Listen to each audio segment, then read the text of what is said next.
இப்போ நம்ம சாமியோட புத்தகத்தில் படித்து வந்ததில் சிவன்னா யார், அந்த சக்தினா யார், ஈஸ்வரன், அதுக்கப்புறம் பெருமாள் விஷ்ணு அவங்களாம் யார், நாரதர் யார், சரஸ்வதி யார், இதெல்லாம் ஓரளவு எனக்கு அர்த்தம் புரிஞ்சுது. ஆனால் இப்போது சமீபத்தில் நம்ம விநாயகர் சதுர்த்தி கும்பிட்றாங்க. பிள்ளையார்னா யார், முருகர்னா யார், ஐயப்பனா யார், இவங்க எல்லாம் 3 பேருமே. ஆனால் மூவரும் அவங்களோட சங்கதின்னு தான் தெரிய வருது. ஆனால் நம்ம உடம்புல அவங்க என்னவா இருக்காங்க? விநாயகர்னா விந்துன்னு அர்த்தம். விநாயகர்னா விந்து. விந்து. ஏன்னா மூலப்பொருள் அது. முந்தி முதல் கடவுள். எல்லாத்துக்கும் முதல் கடவுள்னு அவரை சொல்கிறோம். ஏன் அவரை முதல் கடவுள்னு சொல்கிறோம் அப்படின்னா, ஒரு உயிர் உற்பத்தி ஆகுதுன்னா அது எந்த உயிராக வேணாலும் இருக்கட்டும், அது முதல்ல விந்துன்னு ஒன்று தேவை இல்லையா? மனுஷத்தை உருவாகணுன்னாலும் அவனுக்கு உயிரணு, மனுஷனுடைய உயிரணு தேவை. ஒரு புழு உருவாகணும்னா கூட அதனோட உயிரணு தேவை. அப்போ அந்த அணுவாக இருக்கிற அந்த முதல் பொருள் அதுதான் விநாயகர்னு பேர். அதுக்கு தான் விநாயகர்னு பேர். அவர் தான் முதல் கடவுள் அப்படின்னு சொல்கிறது. வேறு என்ன? முருகர். முருகர் இப்போ விநாயகர் முதல்ல உருவான ஒரு பொருள். அது விந்துவாக தான் இருக்கும், நம்ம ரத்தத்தில் தான் இருக்கும். அது உருவான பொருள். அது எங்கேருந்து உருவாச்சுன்னா ரத்தத்துலேருந்து உருவாகுது. விந்து எங்கேருந்து உருவாகுது? ரத்தத்துலேருந்து உருவாகுது. ரத்தம் யாருன்னா சக்தி. சக்தியோட பிள்ளை எது? விநாயகர் இல்லையா? அது ரத்தத்தில் இருந்தாலும் விந்து உருவாகுது. அதனால அதோட பிள்ளை யாருன்னா விநாயகர்னு சொல்லியிருக்காங்க. வெளியில் நம்ம சாஸ்திரத்தில் பார்த்தீங்கன்னா அழுக்க தேர்த்தி வச்சாங்க அப்படின்னு சொல்லுவாங்க. அந்த அழுக்குன்னு சொல்லக்கூடிய அந்த வெளியில் சொல்லக்கூடியது உள்ளே இருக்கிற சூட்சமாக அது புரியுதுங்களா? ஏன்னா அணுவும் ஒரு நாள் செத்து தான் அந்த அழுக்காக வெளியே வருது.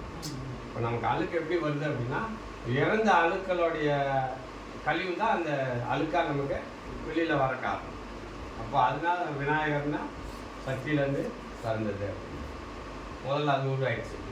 இப்போ அது உருவான பொருள் இன்னொரு இடத்துல போய் ஒரு உயிராக உருவாகணும், ஒரு உருவமாக உருவாகணும். அந்த உருவமாக உருவான எல்லாமே முருகன் தான். முதல்ல உருவானது விந்து, அது சக்தினால் பிறக்கப்பட்டது.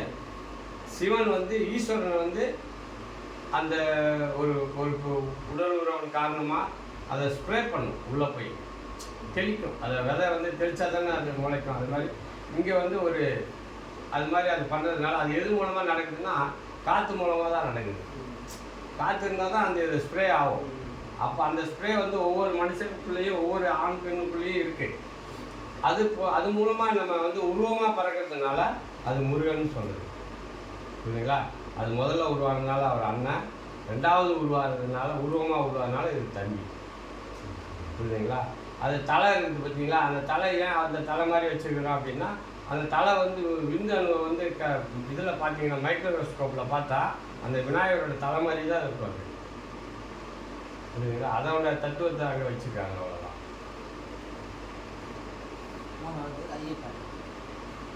ஐம்பூதங்களுக்கும் அப்பன் ஐயப்பன். ஐயப்பன்னா யாரு? ஜோதி இல்லையா? அப்போ ஜோதி வடிவானவன என்னவா இருக்கான் அப்படின்னா அவன் நெருப்பாக இருக்கான். அவனை நம்ம போய் தரிசிக்க போகிறோம். பொன்னம்பலம் மேடு, இதுதான் பொன்னம்பலம் மேடு. இங்கே தான் ஜோதி தரிசனத்தை நீங்கள் பார்க்கணும்.